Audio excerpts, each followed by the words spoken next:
झल्किन्छ तिम्रो छालमा मेरो जीवन रम्छ।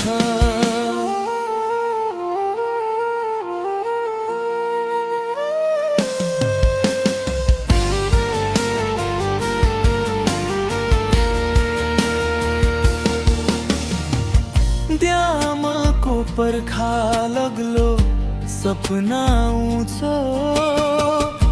बिजुली बनेर शहर पुग्छ। तर यहाँ बसेर हेर्छु म प्रकृतिको यो रूप कहिल्यै न